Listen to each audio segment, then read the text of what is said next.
lahat at your service, Mr. Wildlife TV. Please to support and subscribe. Walang iba po ang ama ng Kalingap, Kuya Val Santos Matubang, Boss Kalinga Prav, at ating Ina Vlogs. At please to support sa lahat po ng mga Kalingap charity vloggers or Kalingap partners. Once again, at your service, Mr. Wildlife TV, your Mr. Goodbye.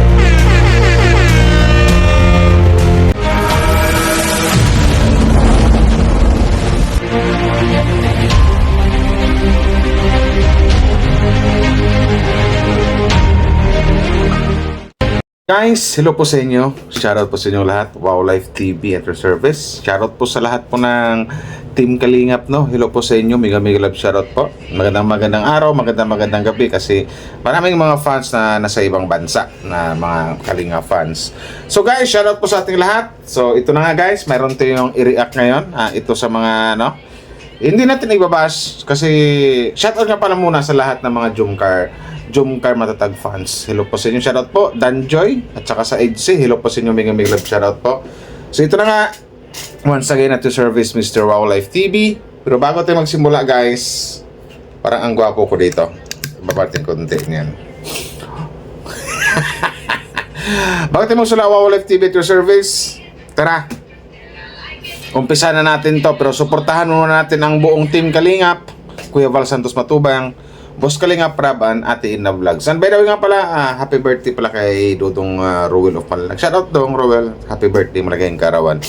So ito na nga, ang ano lang natin dito kasi, may mga re-uploader sa Facebook na something like mga fans sila ng Jomcar. So, ang pag-usapan natin ngayon guys, yung Jomcar Love Team, yung Magloves, si Carla Bells at si Papa Joms.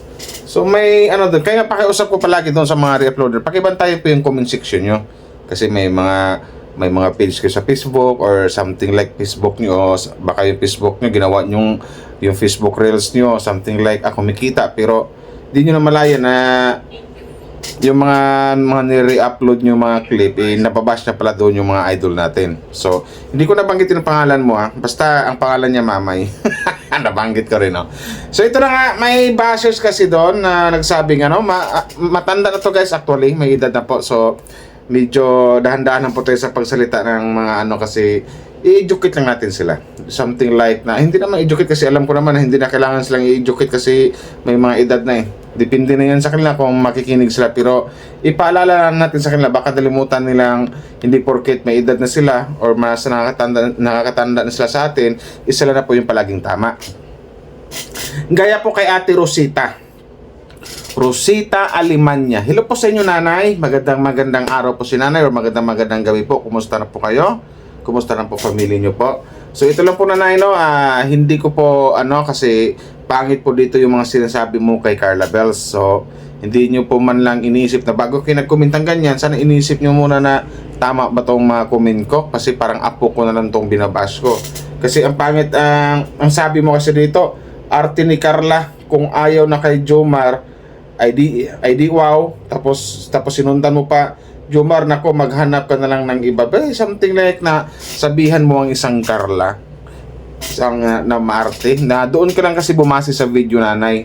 Dapat inala mo muna yung buong video bago ka po nagbigay ng ganyang mga negatibong komento. So nanay o lola, nag-alala lang po kasi baka kasi mabash ka or baka mapagsalitaan ka ng hindi maganda or hindi kaya aya ng mga Jomcar fans kasi kahit sinong mga fans nga naman talaga ng Kalinga pumabasa yung comment mo, actually marami na nakabasa niya, marami na nagre-rebat sa'yo, magagalit po talaga po sa mga pinagsasabi niyo po nanay. So nanay kasi may edad ka na po kasi lahat ng kasi Facebook, kita ko Facebook mo yung profile picture mo.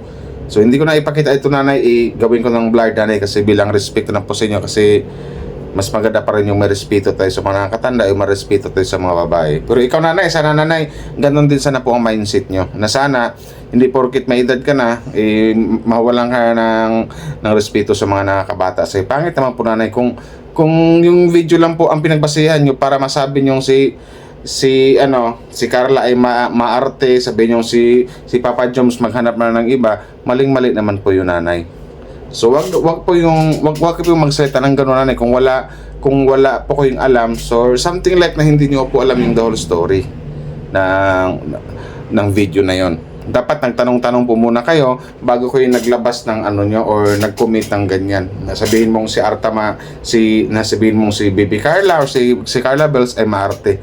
Marami pong magagalit si nanay. Ito, nanay, no, hindi kita binabash dito, nanay. Kumbaga, andun pa rin concern lang po ako sa'yo kasi baka marami pong magalit sa'yo, maraming mga away sa'yo, pangit naman po tingnan. Or ang sagwa naman po tingnan kung marami pang mga away sa'yo or marami pang o makatanggap ka pa ng mga masakit na salita sa ganyang edad mo, nanay. So concern lang po ako sa iyo, nagmamalasakit lang po ako sa iyo. So nanay, sana next time wag niyo na pong gawin yan kasi marami po kayong mga kalaban talaga, kasi alam mo na marami talagang nagmamahal sa isang Papa Joms at saka sa isang Carla Bells or dito sa Jomcar Love Team.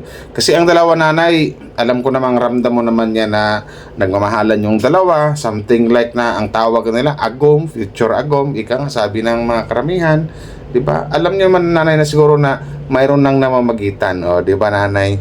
Dapat masaya ka nun, nanay, na mayroon nang namamagitan sa dalawa, kay Papa Joms sa kay Baby Carla.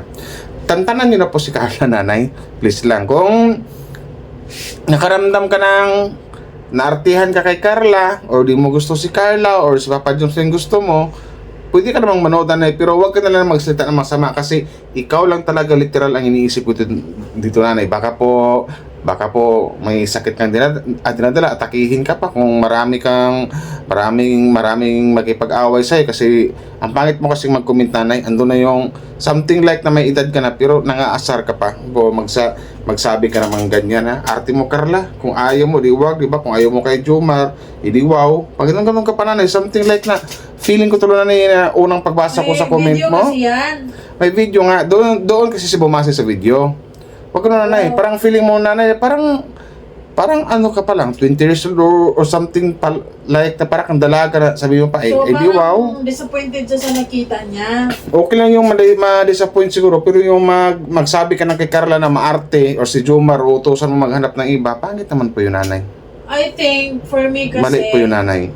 May tampuhan ng Jomcar. So siguro, something like na, kasi alam ko, hindi ko alam, no, kasi hindi naman na ano yan, wala namang nag-content na may tampuhan ng Jomcar, pero doon sa live kasi ni Kalingap David na sabing okay na sila, napagbati ko na, di ba? Mga ganun siguro, nanay. Kaya nga sabi ko kanina, nanay, may post pa si David.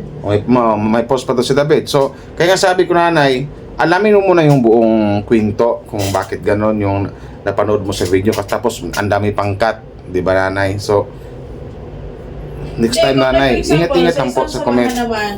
Para sa akin, sa isang samahan man, normal lang naman na may tampuhan. Yes. Imposible po sa magjowa or sa magbarkada, kaibigan, or sa grupo na hindi po makaranas ng tampuhan.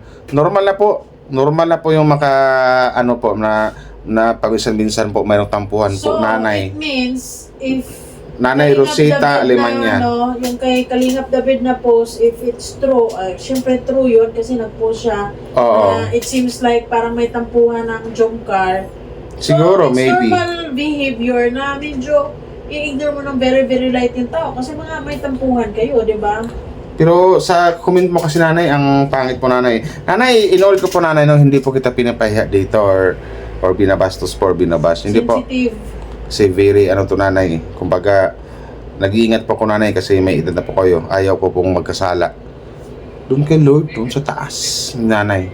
Dapat ganun din po kay nanay. Mag-ingat-ingat din po kayo sa mga sinasabi niyo, nanay. Kasi, may nanay, kung alam mo lang, isang katutak, ang daming-daming mga Jomcar fans na nagmamahal sa dalawa. So, sana, nanay, na kung ano man, next time kung mag-comment ka, medyo dahan-dahan na lang po, nanay, kasi concern lang po ako sa'yo. Wag kang masyadong hard mag-comment, nanay, kasi marami kang mga kalaban talaga. So yun lang po yung masasabi ko, nanay, no? Sana magbago-bago na nanay. Wag masyadong ano kasi feeling ko dito parang ano kay basher ka talaga ni Carla. Siguro something like na pwedeng sabihin ko dito na medyo sabihin ko siguro fans ka lang ni Jomar hindi sa Jomcar.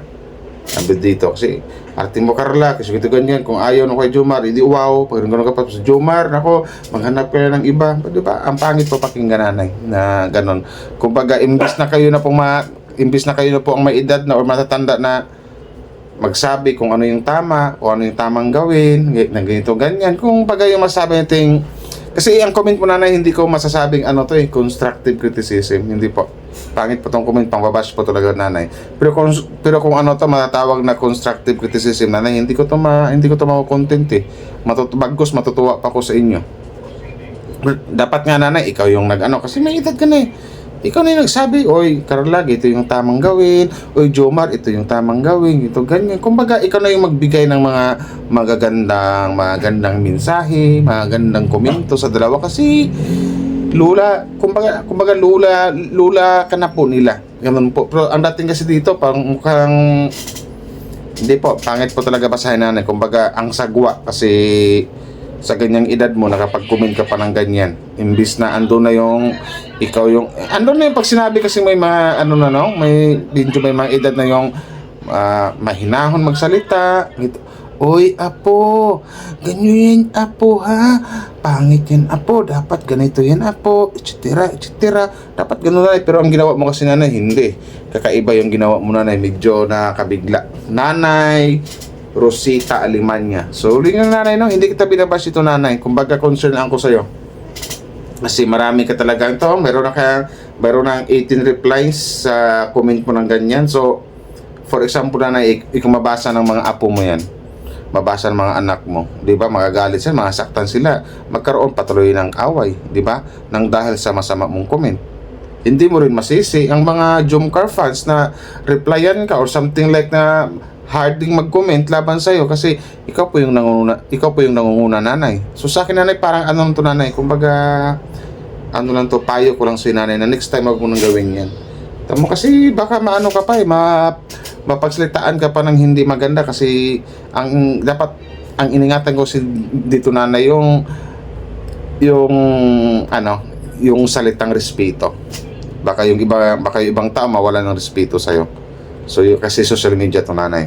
So, sana next time nanay, wag mo ulitin niya kasi malay mo, makita sa Facebook mo, nag-comment ka, makita ng mga apo tsaka anak mo, di malaking gulo pa. Kahit sinong anak naman siguro, kahit sinong apo magagalit sa mga pinagsasabi mo nanay. So, di magkaroon pa ng away-away. Kung sakali, di ba? So, next time Nanay Rosita Alemania, wag niyo na pong gawin uli yan. Di ba? Po ako ng upo sa inyo. So, sana makinig po kay nanay para din po sa inyo yan. So, shout out sa lahat ng mga Jomcar fans dyan, no? Huwag nyo na anuhin si ang bait ng isang Wow Life TV, di ba? Shout out sa lahat ng mga Jomcar fans. Maraming salamat sa mga nag-like and share at sa mga bagong nagkapag-subscribe sa akin. Thank you very much po sa inyo, Wow Life TV. Maraming salamat po. Babush! Nanay Rosita, dahan-dahan na po next time mag-comment ha. Shout out po sa inyo and God bless po sa family nyo. Babush!